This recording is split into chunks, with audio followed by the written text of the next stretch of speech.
HSC পরীক্ষায় এ plus নিশ্চিতভাবে miss করতে চাও তাহলে তোমার জন্য রয়েছে 5টি টিপস। এই 5টি টিপস ফলো করলে তোমার এ প্লাস পাওয়া কোনো দিনই হবে না। কারণ আমাকে যখন কেউ প্রশ্ন করে ভাইয়া এইচএসসিতে কীভাবে এ প্লাস পাবো, মনে হয় আমি নিজের গালে দুটো থাপ্পড় দিই। কারণ আমি নিজেও কলেজের ফার্স্ট বয় হওয়া সত্ত্বেও এ প্লাস পাই নাই। তাহলে আমাকে জিজ্ঞেস করলে কীভাবে তুমি এ প্লাস পাবা? হ্যাঁ, আমি তোমাকে বলতে পারি এইচএসসি পরীক্ষায় এ প্লাস মিস করার 5টি দারুণ টেকনিক, যেগুলো ফলো করলে এ প্লাস তুমি আর কোনোদিনও পাবা না। নাম্বার ওয়ান টেকনিক হচ্ছে সৃজনশীল লেখার আদর্শ নিয়ম তুমি একবারই শিখবে না। অনেক ভালো শিক্ষার্থী এ প্লাস পায় না কারণ তারা পড়ে, জানে, বুঝে, কিন্তু লেখার বেলায় তারা পারে না। একটা সৃজনশীলের একটা আদর্শ নিয়ম রয়েছে, যেভাবে লিখলে, কম লিখলেও, বানিয়ে লিখলেও মোটামুটি ভালো মার্কস আসে, তুমি এটা শিখবা না। তুমি যেটা শিখো তাহলে তুমি দেখবা পরীক্ষার হলে প্রত্যেকটা প্রশ্ন রাইট টাইমে উত্তর করতে পারবা, সুন্দর করে উত্তর করতে পারবা, সাজায় উত্তর করতে পারবা। এমনভাবে সৃজনশীল লিখবা যাতে টিচার তোমার মার্ক না কাটতে পারে। সেভাবে লিখলে তো তোমার এ প্লাস পেয়ে যাবা, তাই না? সো সৃজনশীল কিভাবে সুন্দর করে লিখতে হয় এই সংক্রান্ত কোনো সার্চ তুমি ইউটিউবে দিবা না, কোনো টেকনিক শিখবা না, কোনো জানবা না, গদবাদা লিখবা, তোমার এ প্লাস এমনিতেই মিস হয়ে যাবে। নাম্বার 2, এ প্লাস মিস করতে চাও? পরীক্ষার শেষ কয়েকদিন একদমই রিভিশন দিবা না। কি করবা জানো? পরীক্ষার শেষ কয়েকদিন নতুন নতুন টপিক ধরবা। যা যা আগে পড়ছো, দাগায় রাখছো, খাতায় নোট করে রাখছো, সেগুলো ধরবা না। ওইগুলো ধরলে কি হবে জানো? ওইগুলো ধরলে তুমি যেগুলো আগে পড়ছো ওই বিষয়গুলোতে যেগুলো তোমার মনে নাই সেগুলো আবার মনে পড়ে যাবে। যে এমসিকিউগুলো তুমি আগে ইম্পর্টেন্ট দাগায় রাখছো সেগুলো আরেকবার রিভিশন দিলে তুমি দেখবা ওইগুলো থেকেই কমন আসবে।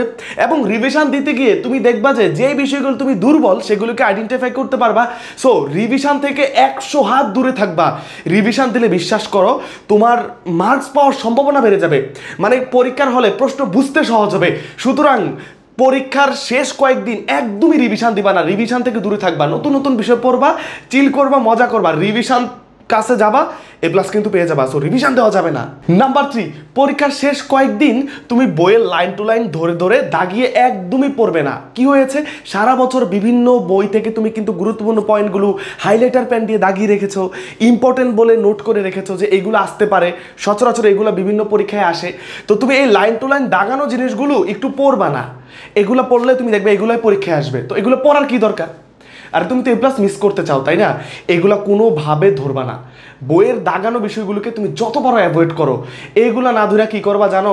নতুন নতুন বিষয় ধরবা। এগুলো না ধরে কি করবা জানো? বিভিন্ন ফেসবুকের, বিভিন্ন ইউটিউবের সাজেশন ফলো করবা। বইয়ের লাইন টু লাইন ধরলেই তো বই থেকেই তো সব আসে। কারণ একটা বইয়ের গদ্য পদ্য ভালো করে লাইন টু লাইন পড়লে কিন্তু এমসিকিউ কমন পড়ে, সিকিউ কমন পড়ে, কোনো বিষয় মিস হওয়ার সুযোগ থাকে না। সো বইয়ের লাইন টু লাইন পড়বা না, কোনো কোনো চ্যাপ্টার বাদ রাখবা। চ্যাপ্টার বাদ রাখাটা যে কত গুরুত্বপূর্ণ এ প্লাস মিস করার ক্ষেত্রে তুমি এটা বুঝবাই না। সো আমার কথা যেহেতু শুনতেছো, আমি তোমাকে বলবো বইয়ের লাইন টু লাইন পড়বা না। অনেকগুলো চ্যাপ্টার বাদ দেখে যাবা, যা লাইন টু লাইন আগে পড়ছো ওইগুলো আরেকবার দেখবা না। ওইগুলো দেখলে কিন্তু তুমি ভালো মার্কস পাবা। ভালো মার্কস পাওয়ার কি দরকার? তোমার তো এ প্লাস মিস করতে হবে, তাই না? সো বইয়ের লাইন টু লাইন আরেকবার দেখার কোনো দরকার নাই। প্লিজ প্লিজ দেখো না। নাম্বার 4, টেস্ট পেপারের সাথে তোমার যাতে কোনোভাবে দেখা না হয়। তোমার থেকে টেস্ট পেপার থাকবে 100 হাত দূরে। সারা বছর বই পড়ছো, টিচারের লেকচার শুনছো, ইউটিউবে ভিডিও দেখছো, বিভিন্ন কোর্স করছো, কিন্তু পরীক্ষার শেষ কয়েকদিন যারা এ প্লাস পায় যায় তারা কি ভুলটা করে জানো? তারা টেস্ট পেপার সলভ করে। সারা বছর বই পড়ছে কিন্তু পরীক্ষায় আসলে ওই চ্যাপ্টার থেকে কিভাবে প্রশ্ন হয় তারা সেটা দেখে যায়। বোকা নাকি? এগুলো দেখে যায় আর এ প্লাস পেয়ে যায়। কি দরকার? আরে টেস্ট পেপারে আছে যত বিগত সালের প্রশ্ন, কারণ ওই টাইপের প্রশ্নর বাইরে প্রশ্ন আসেই না। টেস্ট পেপার সলভ করে যায় বোকাগুলা, গিয়া দেখে ওই টাইপের প্রশ্নই আসে এবং সুন্দর করে লিখতেও পারে। এরা কত বোকা, এরা এ প্লাস পায়।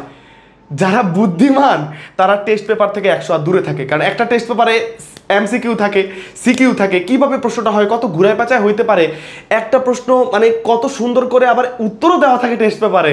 সো যেই বোকেরা এ প্লাস পায় তারা টেস্ট পেপার দেখে।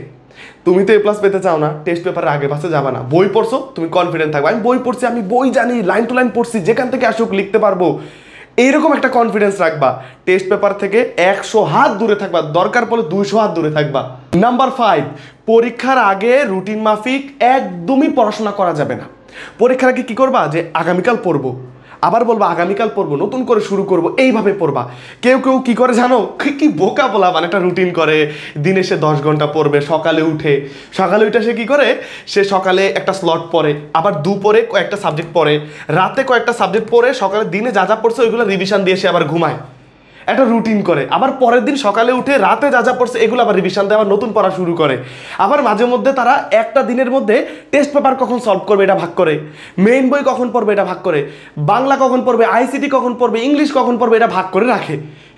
কি বোকা রে ভাই, এই রুটিন করা যাবে না।